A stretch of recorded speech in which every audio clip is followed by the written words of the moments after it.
శరజ్యోత్స్నా శుద్ధాం శశియుత జటాజూటమకుటాం వరత్రాసత్రాణ స్ఫటిక ఘటిక పుస్తకకరాం సకృన్నత్వా నత్వా కథమివ సతాం సన్నిదధతే మధుక్షీరద్రాక్ష మధురి మధురీణ ఫణితయః. ఈ శ్లోకాన్ని అమ్మవారి ధ్యాన శ్లోకంగా చెప్పవచ్చు. ఈ శ్లోకము అదేవిధంగా మూడో శ్లోకమైనటువంటి అవిద్యానాం అంతః అనేటువంటి ఈ రెండు శ్లోకాలని చిన్నప్పటి నుంచి పిల్లలకి ఒక ధ్యాన శ్లోకంగా చదవడం అలవాటు చేయించేయాలట. అలా చేస్తున్నట్లయితే ధ్యానం చేస్తున్నప్పుడు ఆ అమ్మవారి యొక్క రూపం మనసులో కొంచెం కనిపించినా మనకు అమ్మవారు ప్రత్యక్షమైనట్లేట. అంతటి శక్తి కలిగినటువంటి శ్లోకంగా చెప్తారు. ఇక్కడ అమ్మవారిని సరస్వతీ స్వరూపంగా చూపిస్తున్నారు. ఈ శ్లోకాన్ని ఎవరైతే పఠిస్తారో వాళ్ళకి చక్కటి వాక్శక్తి కలుగుతుంది.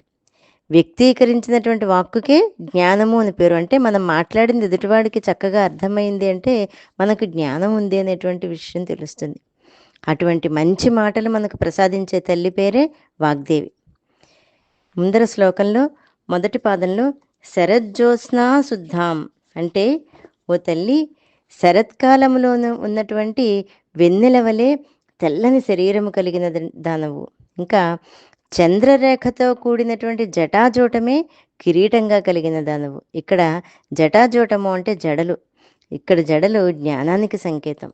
అటువంటి జడలు కలిగినటువంటిది.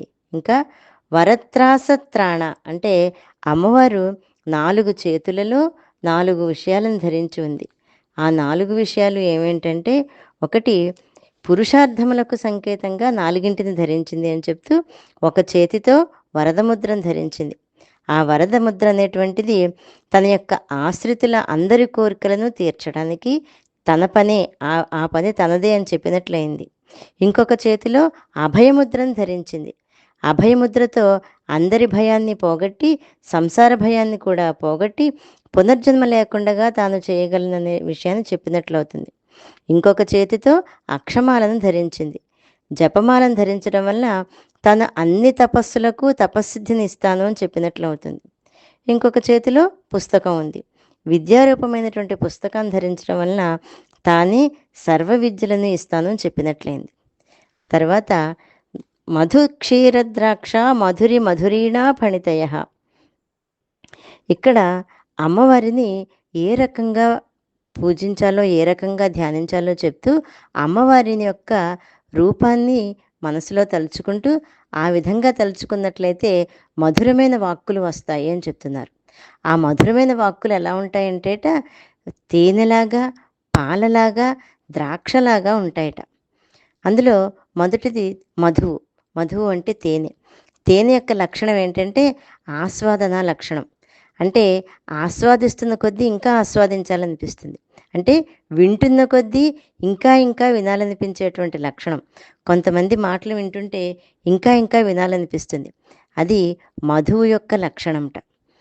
ఇంకా క్షీరము. క్షీరము అంటే తెల్లగా స్వచ్ఛంగా సత్వగుణంతో పరిపూర్ణమైనటువంటి జ్ఞానాన్ని కలిగి ఉండేటువంటి మాటలు. అంటే ఆస్వాదించే విధంగా ఉంటాయి, ఇంకా స్వచ్ఛంగా ఉంటాయట. ఇంకా ద్రాక్షాపాకం. ద్రాక్షాపాకం అంటే చక్కగా ఆస్వాదించేటువంటి వాడికి అర్థమయ్యేలా ఉంటుంది. మనం ఏం మాట్లాడుతున్నామో మనకే అర్థం కాకుండా ఉంటే ఇంక ఎదుటివాడికి ఏమర్థం అవుతుంది? కనుక మాట్లాడే మాటలు చక్కగా ఆస్వాదించేవాడికి అర్థమయ్యే విధంగా ఉంటుంది. అది ద్రాక్షాపాకంగా చెప్తారు. అంటే మొదటిది మధువు, తర్వాతది క్షీరము, తర్వాతది ద్రాక్షాపాకం. ద్రాక్షాపాకము అంటే ఆస్వాదించేటువంటి వాడికి అర్థమయ్యేలా ఉంటుంది. ఇక్కడ చెప్పబడిన లక్షణాలు ఆస్వాదన లక్షణము, సత్వ లక్షణము, ఆస్వాదించేవాడికి అర్థమయ్యే విధంగా ఉండేటువంటి లక్షణము. ఈ 3 ఎవరికైతే ఉంటాయో వాళ్ళు జ్ఞాన సంపన్నులు. అటువంటి జ్ఞాన సంపన్నులుగా చేయగలిగేటువంటి మాటలను ఇచ్చేటువంటి శక్తి ఆ అమ్మవారికి ఉంది.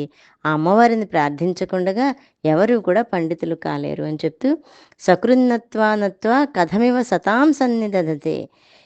సతాం అంటే పండితులకి మధురమైన వాక్కులు లభిస్తాయి. ఎవరైతే నిరంతరము అమ్మవారిని ధ్యానిస్తారో వారికి మాత్రమే కలుగుతాయి. ఎవరైతే అమ్మవారిని ధ్యానించరో వాళ్ళకి ఇటువంటి వాక్కులు వచ్చే అవకాశం ఎట్టి పరిస్థితుల్లోనూ లేదు అని చెప్తూ, అటువంటి మంచి వాక్కులని మనకిచ్చేటువంటి జ్ఞానాన్ని, వాక్కులని, శక్తిని అమ్మవారు మనకు ప్రసాదించాలని కోరుకుంటూ, ఈ శ్లోకాన్ని ఎవరైతే ధ్యానిస్తారో వాళ్ళు గొప్ప గొప్ప పండితులు, గొప్ప గొప్ప కవులుగా ఉంటారు అని చెప్పని పండితులు, పెద్దలు చెప్పినటువంటి మాట. శ్రీమాత్రే నమః.